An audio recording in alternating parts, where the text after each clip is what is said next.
The search for at least 15 people still missing after an explosion at the Gloria Coal Mine in Middelburg over a week ago will also resume today.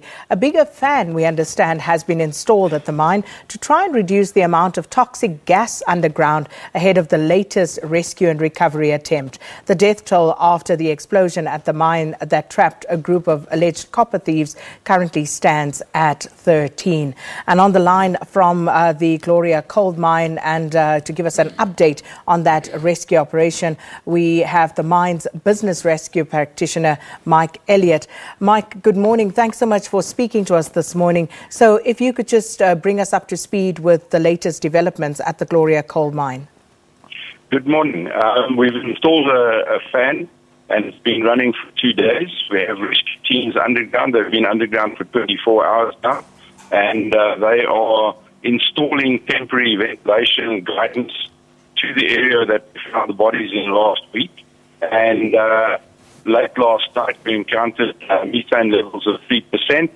So we retreated, and we have continued to install the ventilation guidance to take fresh air to where the explosive gas is, and let the fan remove the gases for us.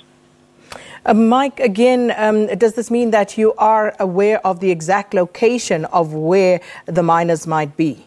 We have the exact location of 7 of the copper thieves, and there are 15 of them still missing according to the initial report that we received, and we are working our way towards them, and then we'll start to search the area once it freshens up and it's safe to do so.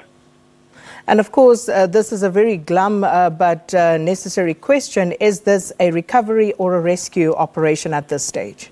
At this point in time, we call it a rescue and recovery operation. Now, with regard to those who were rescued, last week we understood that there was one of the miners who was at first reported as being deceased who actually survived. Can you give us an update on that situation? Yes, he was taken into police custody after he recovered. He fully recovered from the exposure to the carbon monoxide. Mike, we also understood last week that the miners to that point, all of the ones whose bodies had been recovered were foreign nationals, Lesotho nationals to be exact. Are you able to give us any clarity on that? We understand there might be people from other areas, but the bulk of the information that we have is correct. And with regard to their families and the bodies being released to the families, has that happened as yet? I'm unaware of the situation at this point in time.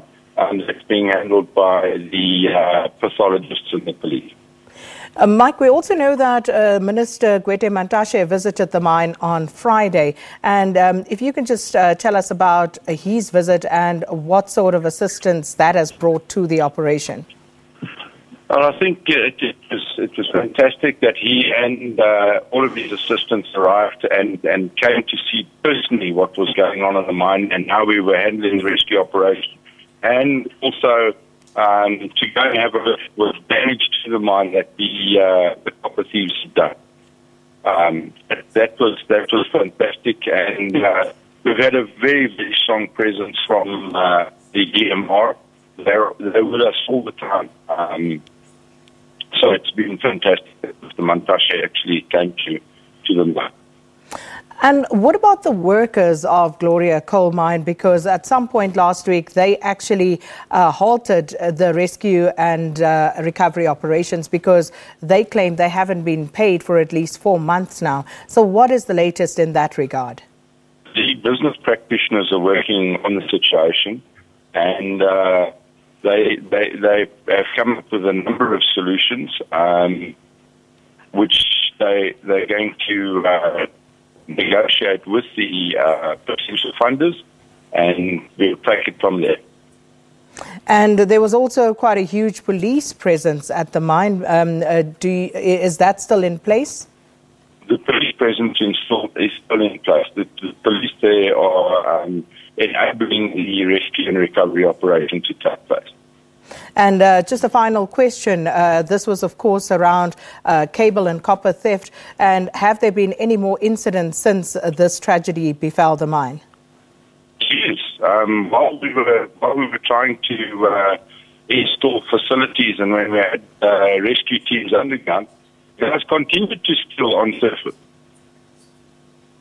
They've virtually stripped the washing plant of cable. They arrive, cut out cable, and then disappear. And the overland conveyor belt, they arrive, cut up cable, and disappear. As soon as our security arrives on the scene, they go up, and they appear in a new place. There's many of them. They're a group of about 80. Well, Mike Elliot, thank you so much for speaking to us this morning. Mike Elliot, a rescue practitioner at the Gloria Coal Mine, and just bringing us up to speed with the latest developments there. And still, the rescue and recovery operation will continue today. And that wraps up our